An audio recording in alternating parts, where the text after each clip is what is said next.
Okay, so today, God willing, we're going to be starting a four-part series, and the title of the four parts is Zigzag to Ziklag. Zigzag to Ziklag. Both of those words have tremendous meaning, but zigzag to Ziklag. And for today, part one, the point is Elohim shows unconditional love when conditions are good. So let's think about that. Elohim shows unconditional love. That means there's no condition set on his love. He shows love in all conditions. And we're going to see today that's true when conditions are good. In future messages, again, if God wills that I give these, we'll also see that God shows unconditional love when conditions are bad. All right, but we're going to be looking at the life of David, because the life of David is an example of Elohim's unconditional love. Mm-hmm. We will see this as David zigzags to Ziklag. And you can see it's going all over the place. We will see this as David zigzags to Ziklag. Now, what is the definition of zigzag? Zigzagging means moving to the left, to the right, and sometimes backwards, but not consistently moving straight ahead. So zigzagging means moving to the left and right and sometimes backwards, but not consistently moving straight ahead. That's what zigzag means. Did that happen in David's life? After David fought against and defeated Goliath the Philistine, keep in mind that Goliath was a Philistine.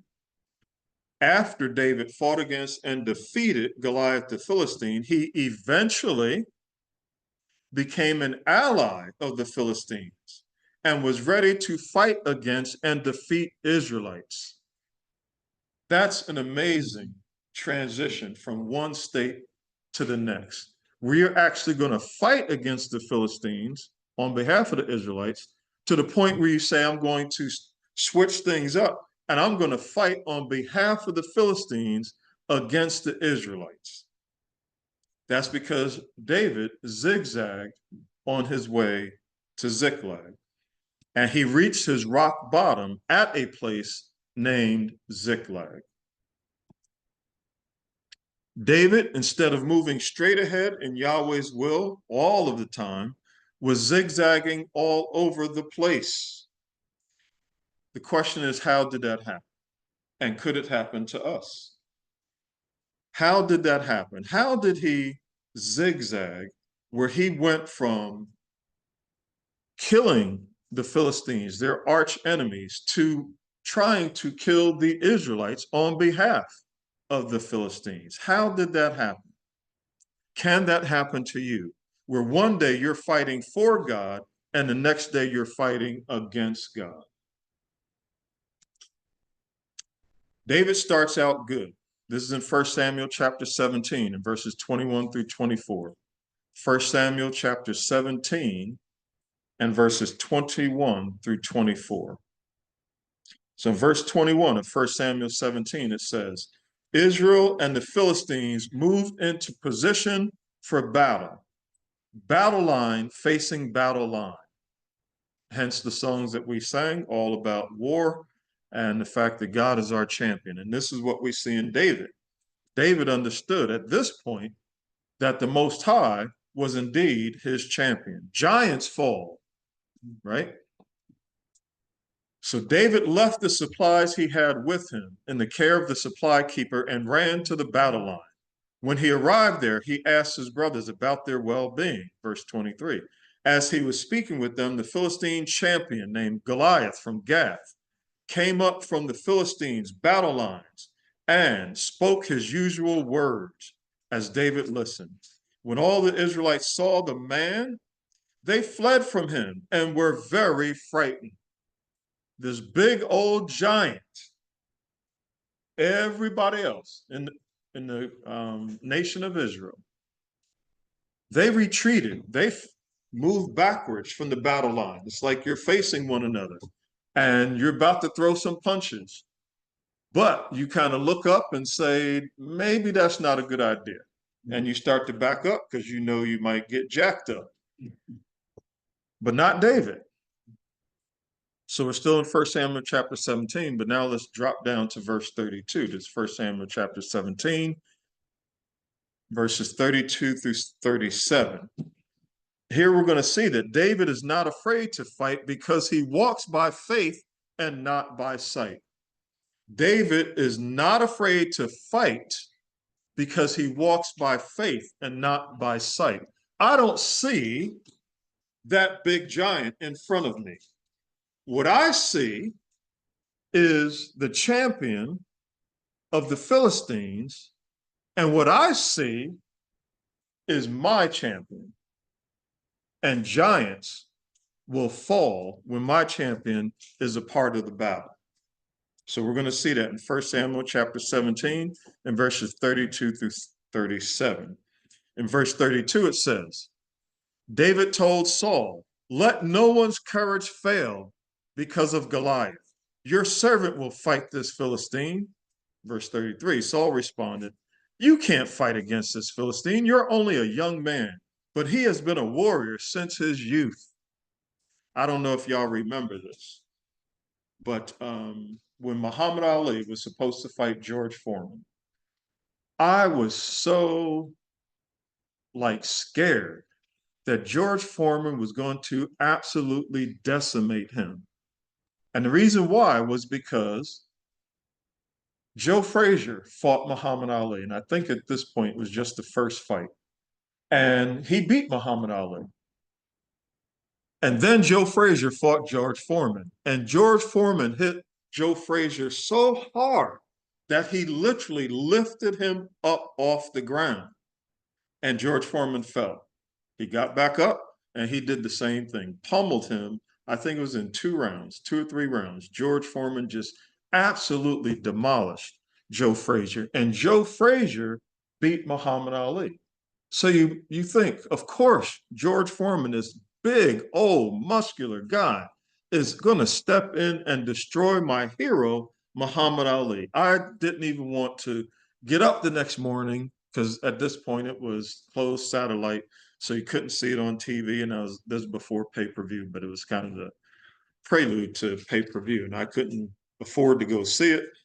And I didn't even want to wake up the next morning and hear about how my champion had been destroyed. But that's George Foreman, this big old brute, against Muhammad Ali. We're talking about Goliath, who was probably about 8 feet tall, people say. And maybe he was like 400 pounds. George Foreman was 6'4" and about 225 when he fought. So George Foreman would have looked almost like a midget compared to Goliath. And David might have been the size of our David here, but more likely he was the size of Jermaine. But now let's drop down to verse 34. We're going to read 34 through 37 now. We're still in 1 Samuel 17. And in verse 34, it says, David replied, your servant has been a shepherd for his father. When a lion or bear came and took a lamb from the flock, I would go out after it, grab it by its fur, strike it down, and kill it. And then I would rescue the lamb from its mouth. We had this conversation last week with somebody, I forgot. I think it was after the Unity of the Spirit and Fellowship Conference. I asked the question, what do you think it means that David is a man after God's own heart?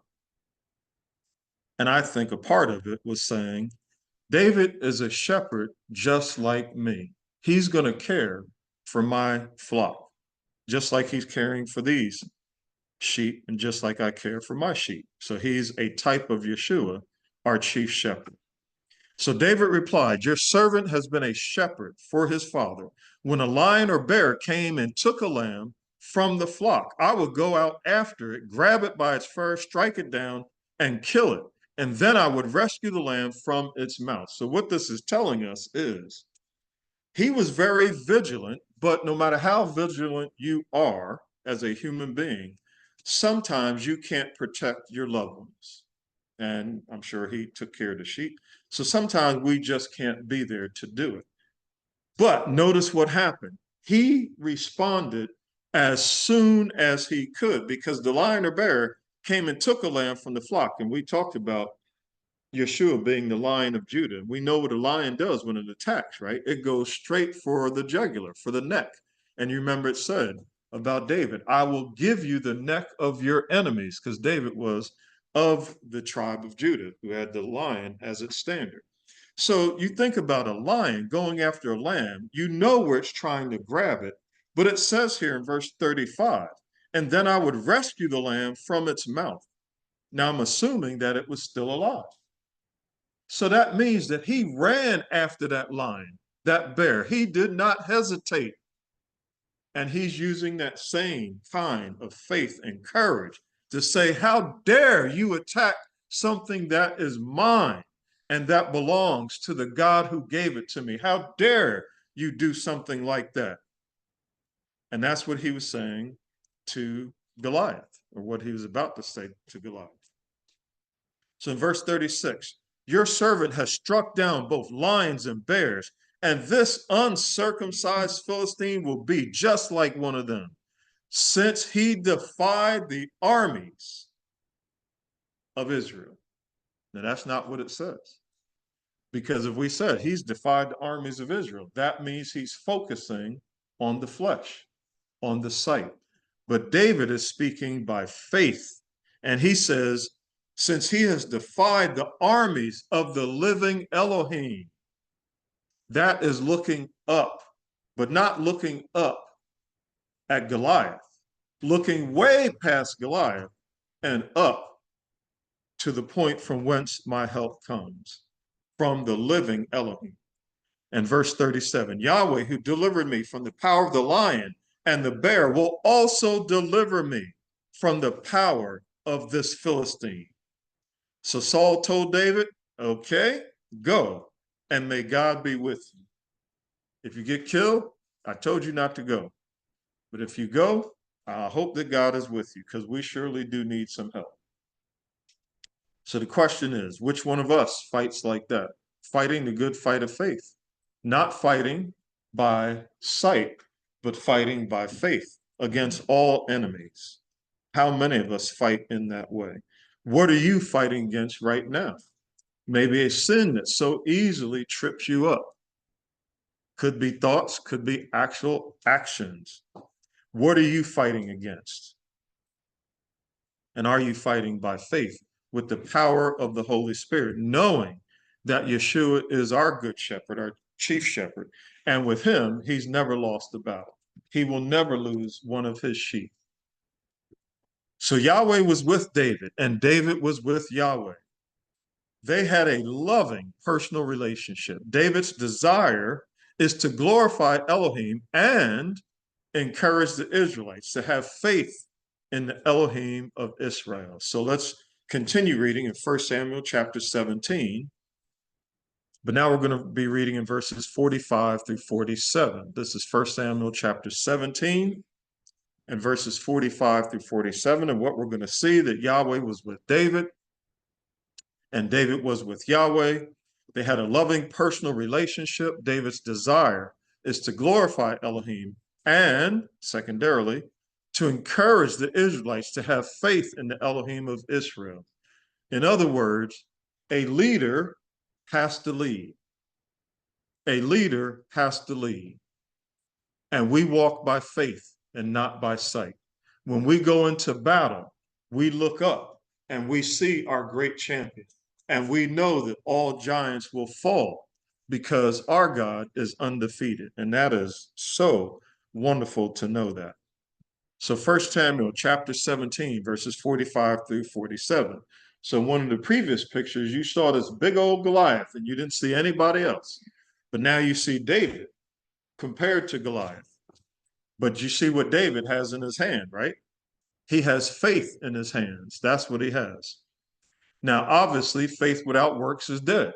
So we got to go to the battle. That means we should be prayed up. That means if we have to stay up and do our Bible study, do it. We need to be prayed up.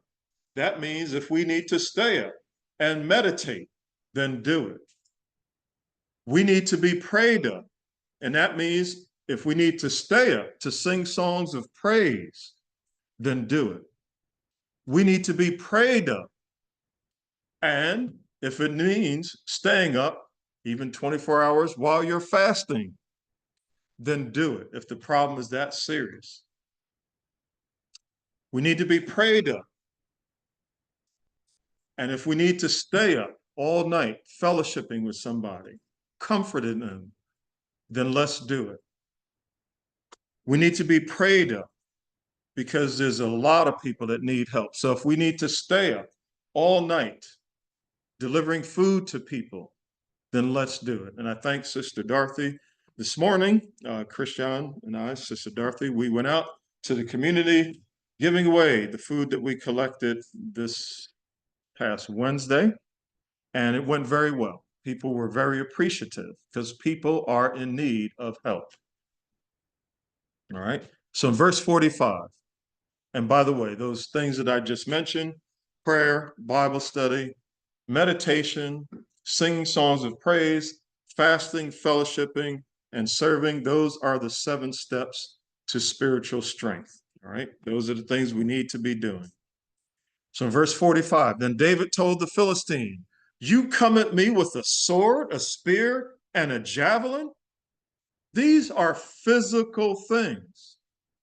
Our warfare is not against flesh and blood, but against wicked spirits in high places. But even those wicked spirits who are in high places are nothing compared to the Most High, our Heavenly Father. We have nothing to fear when we go into battle. God has not given us the spirit of fear, but of power and of a sound mind to keep us stable, sound. He will keep us in perfect peace, those of us who have our minds focused on him. So let us not fear, no matter what battle we are about to face or are already in. We know that we have a father and an elder brother who have never lost a battle, and they never will. So how dare you think that you can come at me with a sword, a spear, and a javelin? Because you know what?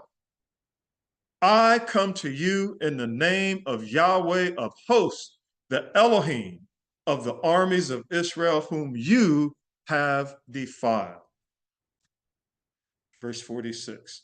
This very day, Yahweh will deliver you into my hand, and I'll strike you down and cut off your head. Now, he didn't have a sword. How is he going to cut off his head? Yeah, metal. Okay, answer.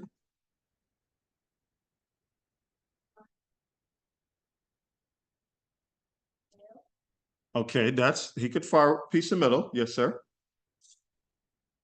Yes, he hit him with a slingshot. You're exactly right. Thank you for that answer. Let's give him a round of applause. That was a great answer. That was the accurate answer we were looking at. So he hit him with a slingshot, and then you see the sword that's in the picture. He took that sword, and that's what he used to cut off the head of this Philistine, Goliath. This is faith. He's speaking things that are not as though they are, because he's speaking relying on the word of God and his past experiences, where God has over and over again blessed him by giving him the courage and the success of killing lions and bears. This dude is a human being. I'm more scared of a lion than a human being. I'm more scared of a bear than a human being. So you're nothing, Goliath. You are nothing. And this very day, I'll give the dead bodies of the Philistine army to the birds of the sky and to the animals of the earth, so that all the earth will know that there is an Elohim in Israel. Isn't that beautiful? He wants to magnify and glorify the name of Yahweh, the name of the Elohim of Israel. And this whole congregation, that's all the world. Now also this whole congregation will know that Yahweh does not deliver by sword or spear. Indeed, the battle is Yahweh's. Therefore, Goliath, Yahweh will give you into our hands. The battle is not ours, it's the Lord's.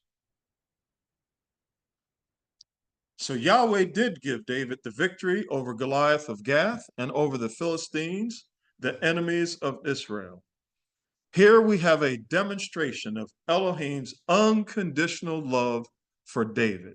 You're doing the right thing, David, by acting in faith, and I'm going to show you this unconditional love by giving you the victory. And again, it's not about flesh and blood. This is really this uncircumcised Philistine thinking that he can defeat the armies of Elohim, not the armies of Israel, the armies of Elohim. He took it to the spiritual level. He lives in that dimension. He is seated in heavenly places next to the one who is undefeated. We have to think above the clouds, not below the clouds. We are of this world. We are in this world, but not of this world, right? So we have to think above the clouds. We have to see ourselves seated in heavenly places next to the one who's undefeated, the one who has conquered all battles and who will conquer every battle for us. So in this case, the condition of David's heart was full of faith. That's why we can say he was faithful, because he was full of faith. David and Yahweh had a loving personal relationship. And David's desire is to glorify Yahweh and to encourage the people of Israel to have faith in the Elohim of Israel. So he throws the rock from the slingshot and hits Goliath in the head. Goliath falls backwards, and then David runs, takes Goliath's sword, and cuts his head off, just like he said he would. So in conclusion, I'm sorry? Okay, so he fell forward. All right, so in conclusion, our first point is Elohim shows unconditional love when conditions are good. Elohim shows unconditional love when conditions are good. But what about when conditions are bad? Does Elohim show unconditional love when conditions are bad? Of course God does. Unconditional love means there's never a condition that changes God's love. Even though David, with his heart full of faith, defeated Goliath and the Philistines, he afterwards eventually began to zigzag to Ziklag, where the condition of his heart changed to being full of himself. He lost sight of Elohim. He stopped looking above. He got off of his seat in heavenly places and lowered himself below the clouds, came back to earth. And because he did that, he was full of himself instead of full of faith. That's what happened as he began to zigzag to Ziklag. So nevertheless, Elohim still demonstrated his unconditional love for David, even as he became full of himself, as he zigzagged to Ziklag. Elohim still demonstrated his unconditional love for David. So again, I'm asking the question, what caused David's heart condition to change? What caused David to begin zigzagging his way to Ziklag? We will cover that, God willing, in the next message in part 2.